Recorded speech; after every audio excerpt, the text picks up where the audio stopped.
بسم اللہ الرحمن الرحیم۔ سورہ شمس چل رہی تھی، اس میں 15 آیتیں ایک رکوع ہے، اس میں 10 آیتیں ہو چکی تھیں۔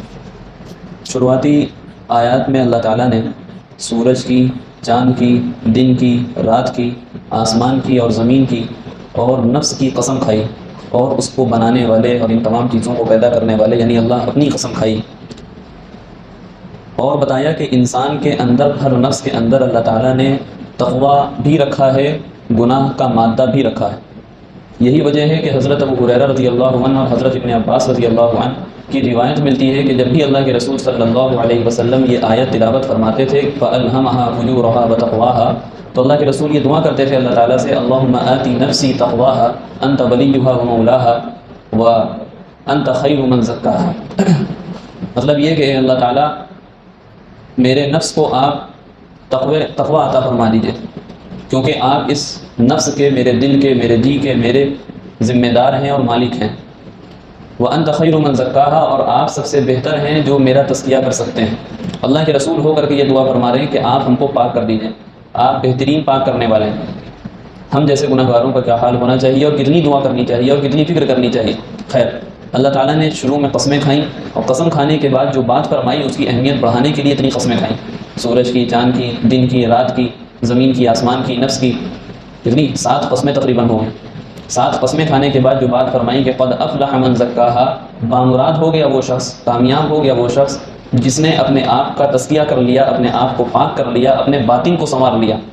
صرف ہم اپنے ظاہر کو سنوار لیں، ہمارے کپڑے صاف ہوں، ہمارا جسم پاک و صاف دکھ رہا ہو، لیکن ہمارا دل گندہ ہو، ہمارا من میلا ہو، ہم دوسروں سے عداوت اور کدورت رکھتے ہوں، ہمارا دل صاف نہ ہو، یہ مکمل ایمان نہیں ہے۔ یہی وجہ ہے کہ اللہ کے رسول صلی اللہ علیہ وسلم نے جو ایک حدیث، مشہور حدیث ارشاد فرمائی کہ الطہور شطر الایمان، کہ پاکی آدھا ایمان۔ ہم اکثر سنتے ہیں کہ پاکی آدھا ایمان ہے، کیا اس کا مطلب کیا ہے؟ پاکی آدھا ایمان، آدھا ایمان اور پاکی کیسے ہو سکتی ہے؟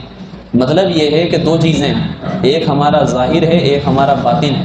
جو چیز ہم کو دکھ رہی ہے یہ ظاہر ہے، جو دل ہم کو دکھ نہیں رہا یہ باطن ہے۔ دونوں کا پاک ہونا ضروری ہے، دونوں کا پاک ہونا ضروری ہے۔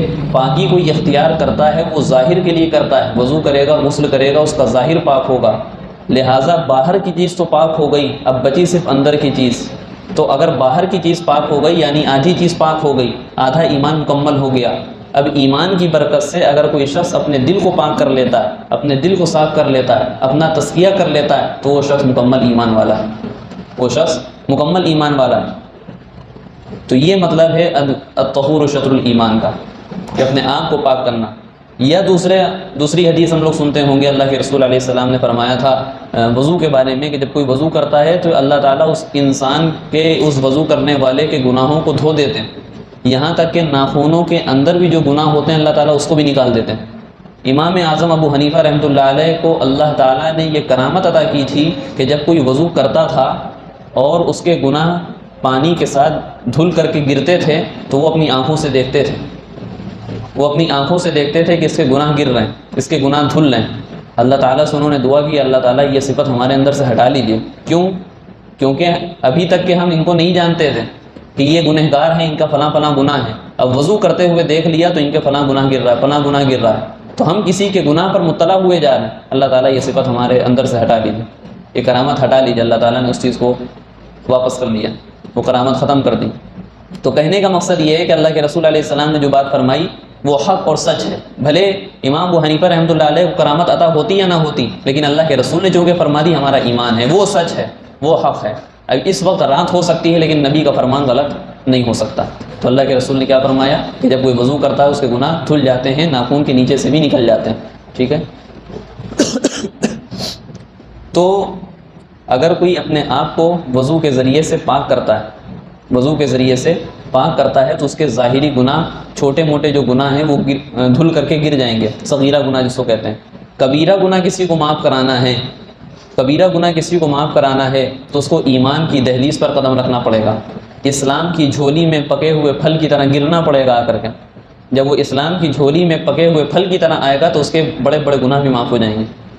جیسے کہ الاسلام یہدم ما کان قبلہ، کہ اسلام جب کوئی لاتا ہے تو اس کے پہلے کی جو زندگی ہوتی ہے، جتنے بڑے بڑے جرائم کیے ہوں، اللہ تعالیٰ اسلام کی برکت سے اس کے گناہ معاف فرما دیتے ہیں۔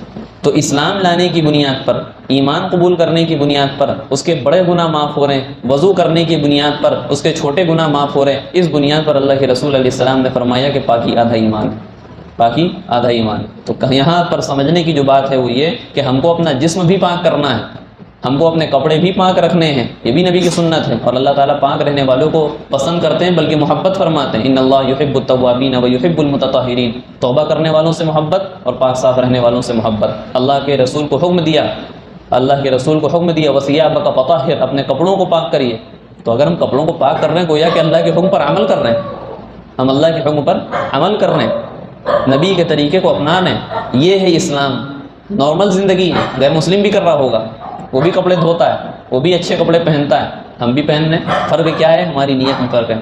اللہ نے حکم دیا تھا، اللہ نے حکم دیا تھا، اس وجہ سے ہم اچھے کپڑے پہن رہے ہیں، نبی نے گندے کپڑے نہیں پہنے۔ اور ایک کسی شاعر کا شعر بھی ہے کہ دامن توکل کی یہ خوبی ہے کہ اس میں پیون تو ہوتے ہیں مگر دھبے نہیں ہوتے، اس میں پیون تو ہوتے ہیں لیکن دھبے نہیں ہوتے۔ تو ہم کو اپنے ظاہر کو بھی پاک کرنا ہے، اپنے باطن کو بھی پاک کرنا ہے، اپنے دماغ کو بھی پاک کرنا ہے۔ کسی کے تعلق سے برے خیالات ہمارے ذہن و دل میں نہیں آنے چاہیے۔ اگر ہم کسی کو برا کرتے ہوئے دیکھ بھی رہے ہیں، اللہ کے رسول علیہ السلام کو گالیاں دیتے تھے دوسرا نام بدل کر کے، کفار مکہ، تو اللہ کے رسول تعویل کرتے تھے وہاں پر کہ یہ تو دوسرا نام لے رہے ہیں ہم کو، تو حالانکہ سب جانتے تھے کہ اللہ کے رسول کا نام بگاڑ کر کے لیا جا رہا، آپ کو جو الٹا سیدھا کہا جا رہا، لیکن اللہ کے رسول تعویل کر رہے ہیں کہ نہیں، یہ تو فلاں شخص کو کہہ رہے ہیں، مزمم ایک لفظ استعمال کرتے تھے، یہ تو مزمم کو کہہ رہے ہیں اور میں تو محمد ہوں۔ تو اگر ہم کسی برے کو بھی برائی کرتے ہوئے دیکھ رہے ہیں میرے تعلق سے، تو ہم کوشش کریں کہ اس کی تعویل کر لیں، لیکن کسی کی برائی اپنے دل میں نہ رکھیں۔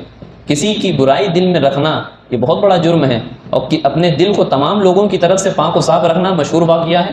واقعہ اب ہم نہیں بتائیں گے، ایک مشہور صحابی کا واقعہ ہے کہ اللہ کے رسول علیہ السلام نے 3 دن تک کے کہا کہ جس کو جنتی دیکھنا ہو وہ اس دروازے پہ دیکھ لو، آنے والا ہے۔ دیکھا تو ایک صحابی آئے، وضو ہے تازہ، پانی ٹپک رہا ہے، ہاتھ میں جوتے ہیں، نارمل زندگی، آگے دیکھ لیے، اچھا یہ جنتی ہیں۔ دوسرے دن پھر یہی ریپیٹ کیا، کسی کو جنتی دیکھنا ہو تو وہ دیکھو ابھی شخص ابھی اس دروازے سے آنے والا ہے۔ سارے صحابہ بیٹھے دیکھنے کون آئے گا کون آئے گا، تو وہی صحابی آگے جو ایک دن پہلے آئے تھے، وہی کنڈیشن، وہی کیفیت، تازہ وضو کر کے آئے، پانی ٹپک رہا ہے داڑھی سے، ہاتھ میں جوتا ہے اور جا رہے ہیں۔ تیسرے دن پھر یہی واقعہ پیش آیا، ایک اس میں بیٹھے تھے صحابی، کہنے لگے اگر ان کو اللہ کے رسول نے 3 دن تک کے جنتی کہا ہے تو اس کا مطلب ان کے اندر کوئی بڑی کوالٹی ہوگی۔